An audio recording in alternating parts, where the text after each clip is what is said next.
CP Sanskrit centre में आप सभी का हार्दिक स्वागत है। इससे पहली कक्षा में हमने जस्तु संधि, परसवर्ण संधि और उसके साथ में पूर्व सवर्ण संधि के विषय में अध्ययन किया। आज की कक्षा में हम पूर्व सवर्ण संधि और अनुस्वार संधि और परसवर्ण संधि के विषय में अध्ययन करेंगे। तो हमने कल उदस्थास्तंभ पूर्वस्य इस सूत्र के द्वारा पूर्व सवर्ण का विधान किया था। ग्रंथकार ने इस प्रसंग में और एक सूत्र को पढ़ा है, झयो होन्यतरस्याम। तो झयो होन्यतरस्याम में यहाँ 3 पद दिखाई देते हैं। झय में यह पंचमी है, उसके बाद क्या ह है, तो झय अन्यतरस्याम अर्थात झय प्रत्याहार से पर में रहने वाले ह के स्थान में अन्यतरस्याम अर्थात विकल्प से अन्यतरस्याम यह जो शब्द है, यह शब्द विभाषा कहिए अथवा वा कहिए, इन शब्दों का समानार्थक शब्द है अन्यतरस्याम। तो इस सूत्र में इससे पहले पढ़ा गया जो सूत्र है उदस्थास्तंभो पूर्वस्य, उस सूत्र से पूर्वस्य की अनुवृत्ति आती है। सवर्ण पुनः वही अनुस्वार से परसवर्ण सूत्र के माध्यम से स्वरितत्व की प्रतिज्ञा करके एक देश का अनुवर्तन किया जाता है, जिसके चलते इसकी वृत्ति में ग्रंथकार लिखते हैं जय परस्य अर्थात जय प्रत्याहार से पर में रहने वाले हस्य अर्थात हकार के स्थान में वा पूर्व सवर्ण अर्थात विकल्प से पूर्व सवर्ण का विधान किया जाता है। तो कैसे विधान किया जाता है, किस वर्ण का विधान किया जाता है, इसके लिए इन्होंने कहा कि नादस्य घोषस्य संभारस्य महाप्राणस्य तादृश वर्ग चतुर्थ। जैसे ह का क्या प्रयत्न है, तो बोल रहा है संभार नाद घोष है और उसका महाप्राण प्रयत्न है, तो उसके स्थान में विधान करेंगे तो किसका विधान होगा, उसके समान ही जो वर्ण होगा उसी का विधान किया जाएगा। इसको स्पष्ट रूप से हम अध्ययन मतलब उदाहरण के प्रसंग में ही हम जानेंगे। तो इसका हिंदी अर्थ हो गया जय परस्य, जय प्रत्याहार से पर में रहने वाले, हस्य अर्थात आकार के स्थान में, वा पूर्व सवर्ण विकल्प से पूर्व वर्ण के सवर्णी वर्ण का आदेश होता है। तो उदाहरण जैसे देखते हैं हम कि बाघ हरि, तो बाघ हरि में सबसे पहले बाघ हरि में जो बाघ का ककार है, उस ककार के स्थान में पूर्व पठित जो सूत्र है हल झलाम जसवंते, तो झलाम जसवंते सूत्र के द्वारा जस आदेश होगा। तो बाघ का ककार है, बाघ के ककार के स्थान में ज व ग ड और जो है द, इन वर्णों में किसका विधान होगा, तो ग का होगा। कारण क्या है कि बाघ के ककार का कंठस्थान है और जस यानी कि ज व ग ड द, इनमें से ग का भी कंठस्थान है, इसलिए ग आदेश होगा, जिसके चलते बाघ प्लस हरि ऐसा बन जाएगा। बाघ हरि ऐसी स्थिति में अब सूत्र लगेगा जयो होन्य तरस्याम। जय परस्य जय प्रत्याहार से पर में, तो जय प्रत्याहार क्या है, यहाँ पे बाघ का गकार, क्योंकि जय प्रत्याहार में झ व घ ढ द ज व ग ढ द, जय प्रत्याहार में ग भी आता है, तो इससे पर में रहने वाला हास्य अर्थात हकार के स्थान में, हकार क्या है, हरि का हकार, इसलिए उस ह के स्थान में पूर्व वर्ण यानी कि पूर्व वर्ण क्या है, ग है, तो पूर्व वर्ण के सवर्णी, तो पूर्व वर्ण ग है, उसके सवर्णी क्या होंगे, क होगा, ख होगा, होगा घ और होगा ङ। तो क ख घ ङ में किसका विधान किया जाए, करना किसके स्थान में, ह के स्थान में।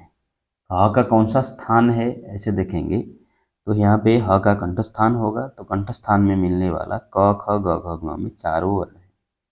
इसके बाद हम चलेंगे आभ्यंतर प्रयत्न में, तो आभ्यंतर प्रयत्न में क्या होगा कि ह का ईषद विवृत प्रयत्न होगा, ईषद विवृत प्रयत्न में मिलने वाला क ख घ ङ में कोई भी वर्ण नहीं है, क्योंकि क से लेकर के म तक के जितने वर्ण होते हैं उन वर्णों का स्पष्ट प्रयत्न होता है, तो आभ्यंतर प्रयत्न से भी काम नहीं चल पाया। तो अंतिम में बाह्य प्रयत्न में जाते हैं, तो ह का क्या प्रयत्न है, ह क्या है, हस प्रत्याहार में पठित है, तो हस प्रत्याहार में पठित जो वर्ण होते हैं उनका क्या प्रयत्न होता है, संभार नाद घोष, संभार नाद घोष, तो संभार नाद घोष हो गया। उसके बाद अल्प प्राण है अथवा महाप्राण है, तो इसके लिए ह क्या है, सल प्रत्याहार में आता है, जो सल प्रत्याहार में आने वाले वर्ण होते हैं उनका महाप्राण प्रयत्न होता है, ऐसा ग्रंथकार का कहना है। तो इसीलिए कौमुदी के मूल में लिखा है कि नादस्य घोषस्य संभारस्य, अर्थात संभारस्य नादस्य घोषस्य, और चौथा क्या, महाप्राणस्य। तो संभार नाद घोष महाप्राण प्रयत्न वाला कौन सा वर्ण है, ह है, हरि का ह।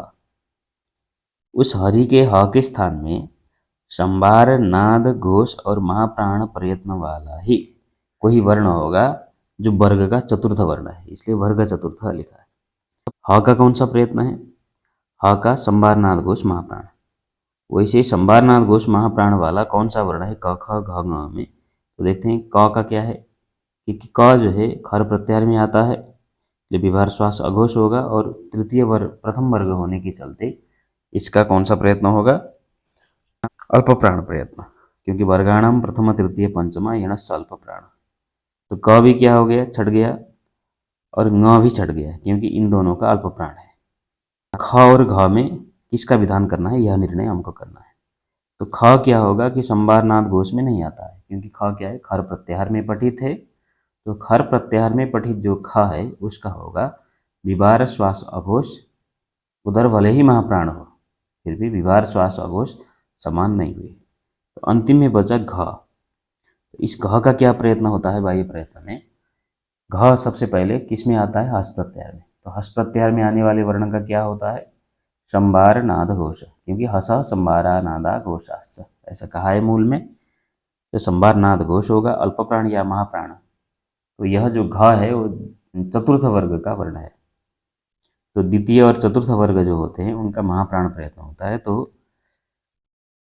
क ख घ ङ में केवल घ ही समान हुआ, इसलिए बाघ हरि ऐसी स्थिति में जो ह है उस ह के स्थान में घ आदेश हुआ विकल्प से। तो क्या बनेगा, बाघ घरी ऐसा बनेगा। तो बाघ घरी में यह सूत्र क्या कहता है, विकल्प से पूर्व सवर्ण हो कहता है। जब पूर्व सवर्ण का विधान नहीं होगा तब यहाँ क्या होगा, यहाँ जलाम जसुनते से जस तो बनाई है, तो बाघ हरी ऐसा प्रयोग बन जाएगा।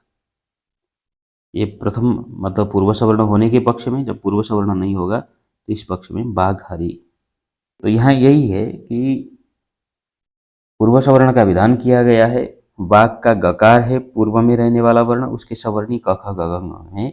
इन क ख ग घ ङ में जो ग तो स्वयं पूर्व वर्ण है इसलिए उसको नहीं लिया जाएगा, हमने ह के स्थान में घ आदेश किया। इसके बाद छत्तो संधि को विधान करने वाला सूत्र है सस छोटी। यहाँ क्या है, तीन पद दिखाई देते हैं, सस अथवा सह छह अटी। जयो होन्यतरस्याम इस सूत्र से यहाँ पर जय की अनुवृत्ति आएगी और जो है अन्य तरस्याम की अनुवृत्ति आ जाएगी, जिसके तहत सूत्र का अर्थ होगा जय परस्य, अर्थात जय प्रत्याहार से पर में रहने वाले, सह अर्थात सस्य तालव्य सकार के स्थान में छ आदेश होता है लेकिन विकल्प से, और अट प्रत्याहार पर में होना चाहिए। इसीलिए इन्होंने लिखा है कि क्या अवस्था है, तो इसके लिए लिखा है इन्होंने तद शिव इत्यत्र दस्यश्चुत्वेन जकारे कृते खरी च इति जकारस्य चकार तत्शिव तत्शिव। यह कैसे सिद्ध होता है हम आगे उदाहरण में देखेंगे। तो झय परस्य सामान्य अर्थ यहाँ दिखाया गया आपके लिए कि झय परस्य अर्थात झय प्रत्याहार से पर में रहने वाले सस्य तालु स्थान वाले सकार के स्थान में छोबा छकार आदिश विकल्प से होता है अटी अट प्रत्याहार पर में होने पर। तो उदाहरण क्या दिया, तत्शिव। अब तत्शिव में क्या होगा, देखिए तत् का जो तकार है उस तकार के स्थान में सबसे पहले तो जलाम जसोन्ति से जस्त हो जाएगा, तो क्या बनेगा, तद शिव बन जाएगा। और तद शिव में सबसे पहले हमको यहाँ क्या करना है कि तोष चुनाशु से स्तुत्व करना है, इसलिए ग्रंथकार भी क्या कहते हैं, तद शिव इत्यत्र दस्यश्चुत्वेन, द के स्थान में स्तुत्व करेंगे तो क्या हो जाएगा, त थ द, इनके स्थान में क्रम से जब आदेश करते हैं तो च छ ज यानी कि ज का आदेश हो जाएगा। तो जिसके तहत तज शिव ऐसा बनेगा।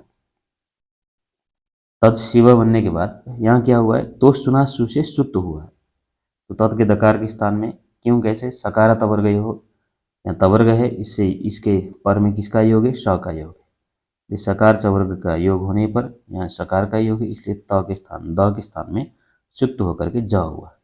तज शिवा बना। तज शिवा बनने के बाद जो कल हमने जिस सूत्र का अध्ययन किया था खरीचा, खरी अर्थात खर प्रत्याहार पर में होने पर, तो खर प्रत्याहार पर में क्या है, श है, क्योंकि श खर प्रत्याहार के अंतर्गत आता है।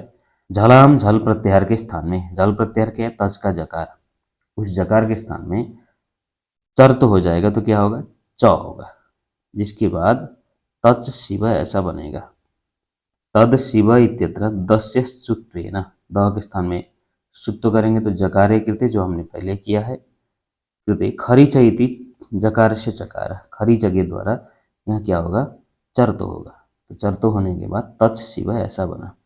अब इसके बाद सूत्र लगेगा षष्ठोटी, जय परस्य, जय प्रत्याहार से पर में, तो जय प्रत्याहार क्या है, तच का चकार, क्योंकि तच के में जो च है वो क्या है, जय प्रत्याहार में आता है।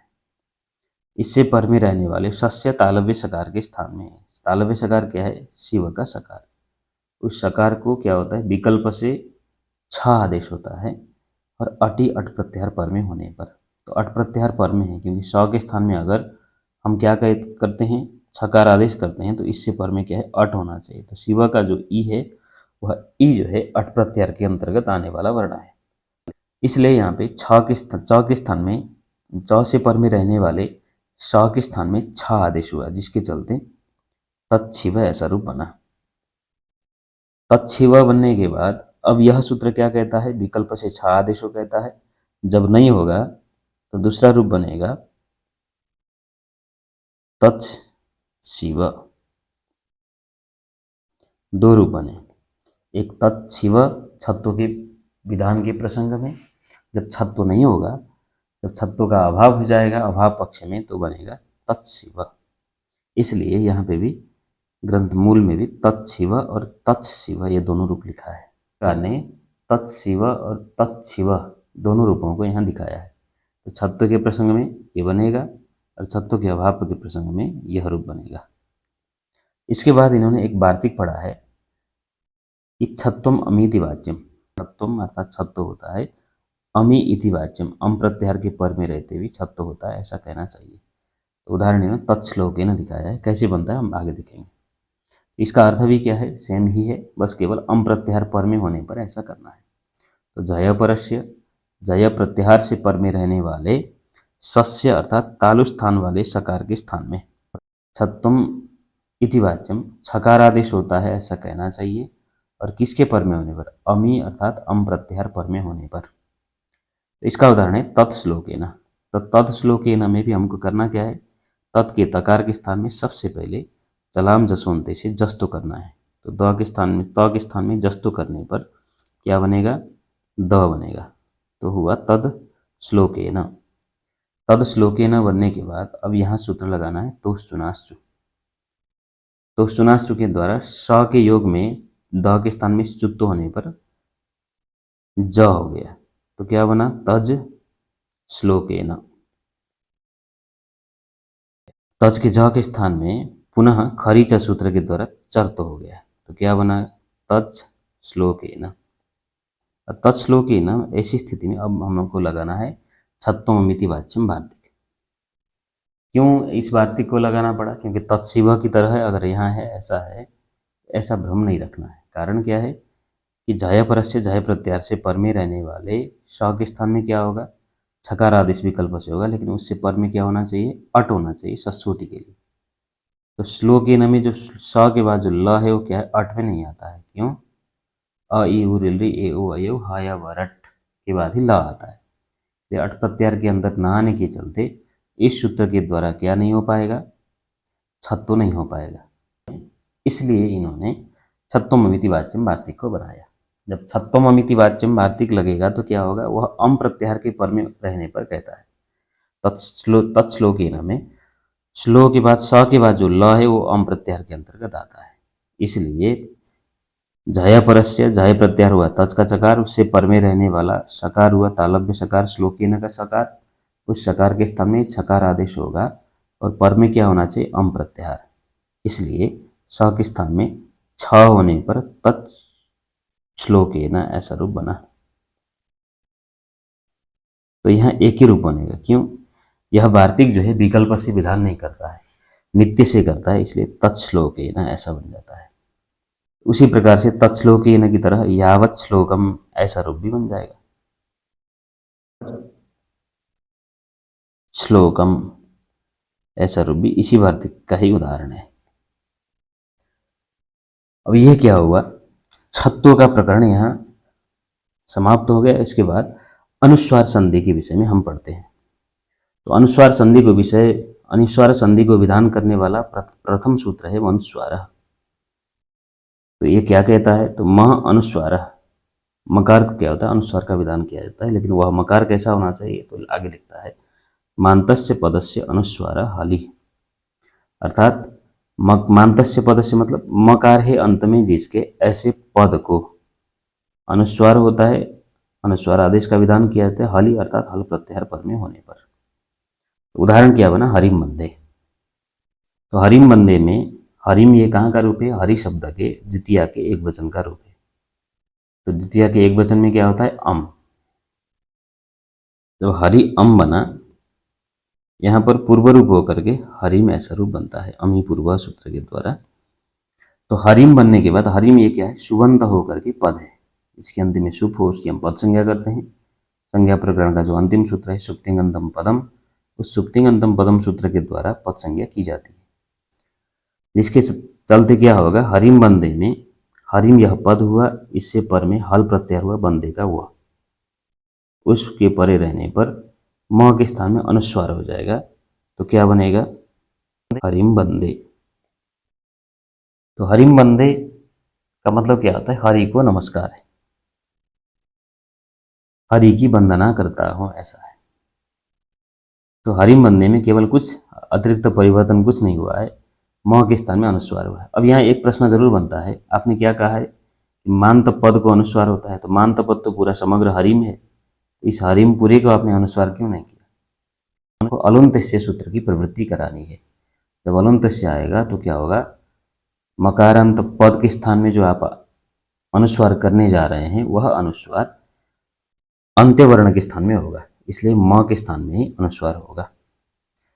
इसी तरह से म के स्थान में अनुस्वार करने वाला, इसलिए हम लोग क्या ध्यान देना है, कभी भी पद के अंतिम में रहने पर कोई जो है म है तो वह अगर आगे हल प्रत्याहार है तो उसमें हम कभी भी क्या लिखेंगे, अनुस्वार लिखेंगे। इसलिए हरिम वंदे ऐसा लिखा गया। तो इसी में क्या होगा, हरिम आहोय अगर ऐसा पद होता है तो यहाँ पे फिर अनुस्वार नहीं होगा। क्यों नहीं होगा, क्योंकि हरिम आहोय में जो आ है वो क्या हल प्रत्याहार में नहीं। इसलिए कभी कभी हम लोग जब संशोधन का प्रसंग चलता है अथवा किसी पुस्तक इत्यादि के संशोधन के प्रसंग में भी कहीं पे भी अगर व्यंजन वर्ण के पर में होने पर अनुस्वार को लिखना है, और कहीं पे अगर पद हो और जो है आगे जो है व्यंजन वर्ण न हो करके अस्वर्ण हो तो वहाँ पे पूरा म लिख करके उस म को हलंत कर देना है। इसके बाद और एक अनुस्वार को विधान करने वाला सूत्र है नश्चा पदांतस्य झलि। यह सूत्र क्या करता है, अनुस्वार की तरह अनुस्वार करता है, लेकिन यह क्या न के स्थान में भी अनुस्वार करता है और म के स्थान में भी अनुस्वार करता है, और इसको पद के अंतिम में होना जरूरी नहीं है, चाहे पद के अंतिम में हो चाहे पद के अंतिम, क्योंकि पद के अंतिम में रहने वाले को तो अनुस्वार से अनुस्वार हो जाएगा। तो यह सूत्र क्यों बनाया पृथक रूप से, तो हमको ये ध्यान देना है, इस सूत्र की प्रवृत्ति न के स्थान में भी होती है जो कि अनुस्वार की नहीं होती थी, और यह अपदांतस्थ नकार और मकार के स्थान में अनुस्वार करता है। इसलिए न च नकार को भी होता है, और अपदांतस्य पद के अंतिम में न रहने वाले को नकार और मकार को अनुस्वार होता है, झल के पर रहते, इसलिए वृत्ति में लिखा है नस्य मत्स्य च अपदांतस्य झलि अनुस्वार। इसका उदाहरण यशांसी आक्रम सते है, और इन्होंने एक पदकृत्य भी किया है कि झली आपने क्यों कहा, तो इसका प्रत्युदाहरण का फल दिया, इन्होंने फल दिया मन्यते। क्या है, इसको जब संशोधन करते हैं तब देखा जाएगा। अर्थ क्या हुआ, अपदांत से पद के अंतिम में न रहने वाले नस्य मत्स्य च नकार और मकार के स्थान में अनुस्वार होता है, और झली जल प्रत्याहार पर में होने पर। तो यशांसी देखिए, यशांसी में क्या है, यश शब्द है, यशांसी में क्या है, यश शब्द है। जब यश शब्द से हम लोग जस प्रत्यय को लाते हैं तो जस के स्थान में जस्सो सी से सी आदेश होता है। तो क्या बना, यशस्वी बना। यशस्वी में फिर जो है नस्सा पदांत से झली के द्वारा नुम आगम हो करके यसान अंतिम अच से पर में हो जाएगा, जबकि क्यों, यशस शब्द है तो यशस शब्द से जब नुम करेंगे तो अंतिम अच से पर में होता है, जिसके चलते यसान स ई बन जाएगा। तो स ई में मिल जाने पर यशांसी बनता है। और आक्रमशते में भी क्रम धातु से जब लिट लकार लाते हैं तो क्या बनता है, आक्रमशते। तो यशांशी में क्या है, यशांशी में जो न है वो पद के अंतिम में नहीं है, इसलिए सूत्र लगा नस्सा पदांत से चलिए नस्य मस्य च अपदांत से, क्योंकि पदांत पूरा है, यशांशी पूरा पद है और आक्रमशते में पूरा पद है, क्योंकि कहा जाता है सुबंत और तिङंत की पद संज्ञा होती है। यशांशी क्या है, समग्र पूरा सुबंत है, और आक्रमशते में ही क्या है, समग्र पूरा सुबंत है। इसके चलते यह नस्सा पदांत से झली सूत्र के द्वारा यसान के नकार के स्थान में अनुस्वार हो जाएगा। अनुस्वार होने के बाद यसान सी ऐसा रूप बनेगा। आक्रमशते में भी वही स्थिति है, आक्रम के मकार के स्थान में जब अनुस्वार करेंगे तो क्या होगा, आक्रमशते। आक्रमशते ऐसा रूप बन जाएगा। तो यसान से आक्रमशते। अब जो यह सूत्र है, इस सूत्र में जो हमने पढ़ा है कि झल प्रत्याहार पर में होना चाहिए, तो झल प्रत्याहार पर में नहीं कहेंगे तो क्या हो जाएगा, तो मनुज्ञानी धातु है, ये दिवादिगण में पठित है। मन्यते ऐसे देखने पर क्या लगता है कि कर्मवाच्य का लगता है, लेकिन ऐसा नहीं है। झल प्रत्याहार नहीं कहेंगे तो क्या होगा, मन धातु से जब हम दिवादिव्य से शन करते हैं तो उसके बाद मन्यते यह प्रयोग बनता है। तो झल नहीं कहेंगे तो अझल वर्ण यानी कि य के पर में रहने पर भी नस्सा पदांत से झली से अनुस्वार होकर के मन मन बोल करके ऐसा यते ऐसा रूप बनने लगेगा। मम यते ऐसा न बने, इसलिए इन्होंने सूत्र में क्या कहा है, झल प्रत्याहार होना चाहिए। तो झल प्रत्याहार के परे रहते ही अनुस्वार होता है कहने से क्या होगा, मन्यते में भले ही अपदांत नकार है, अपदांत नकार होने पर भी मन्यते में यह जो है झल के पर यह झल प्रत्याहार में ना आने के चलते यहाँ पे अनुस्वार नहीं होगा।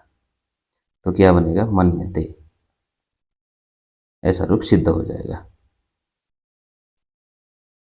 तो इसके बाद पुनः अनुस्वार का हमने विधान किया है, तो अनुस्वार को विधान करने के बाद अनुस्वार विधान का फल क्या है, तो अनुस्वार विधान के फल को बताने के लिए सूत्र आ रहा है अनुस्वार से ही परसवर्ण, अर्थात अनुस्वार को यय प्रत्याहार के पर में होने पर परसवर्ण आदेश का विधान किया जाता है। तो जैसे उदाहरण के लिए स्पष्टम, ये क्या है, इसका अर्थ सूत्र से स्पष्ट हो रहा है, और इसका उदाहरण इन्होंने क्या दिया, शांत। तो कैसे बनेगा देखिए, अनुस्वार से अर्थात अनुस्वार के स्थान में यही यय प्रत्याहार पर में होने पर परसवर्ण अर्थात परवर्ण के सवर्णी वर्ण आदेश होता है। तो शामत हो गया। तो शामत में क्या है, पूरा पद, शामत है पूरा पद है, इसलिए अपदांतस्थ नकार और मकार को पहले क्या होगा, अनुस्वार का विधान किया जाएगा। जब अनुस्वार होगा तो क्या बनेगा, शाम और त। तो शाम त में अब सूत्र लगा अनुस्वार से ही परसवर्ण। यहाँ पर अनुस्वार किससे हुआ, नस्सा पदांत से झली सूत्र के द्वारा। इसके बाद सूत्र लगा अनुस्वार से ही परसवर्ण। अनुस्वार को परसवर्ण होता है यय प्रत्याहार पर में होने पर, और यय प्रत्याहार में त आता है, क्योंकि य व से लेकर के कपय तक है, तो खप छठ थ चट त के बीच में त आता है। तो इसलिए क्या होगा, शाम का जो अनुस्वार है उस अनुस्वार के स्थान में अनुस्वार से यही परसवर्ण सूत्र के द्वारा परसवर्ण का विधान होगा। तो पर का परसवर्णी, परवर्ण क्या है, त है, उसकी सवर्णी क्या है, त तो खुद हो गया, इसलिए त को हटा देते हैं, थ द ध और न। थ द ध न, इन वर्णों में से किसका आदेश किया जाए, किसको विधान किया जाए, इसके लिए हमको फिर वही स्थानांतरतमः में जाना पड़ेगा। तो स्थानांतरतमः के हिसाब से शाम त में शाम का जो अनुस्वार है, इस अनुस्वार का नासिका स्थान है, तो नासिका स्थान वाले त थ द ध न में क्या है, न है, इसलिए क्या होगा, नकार का विधान किया जाएगा।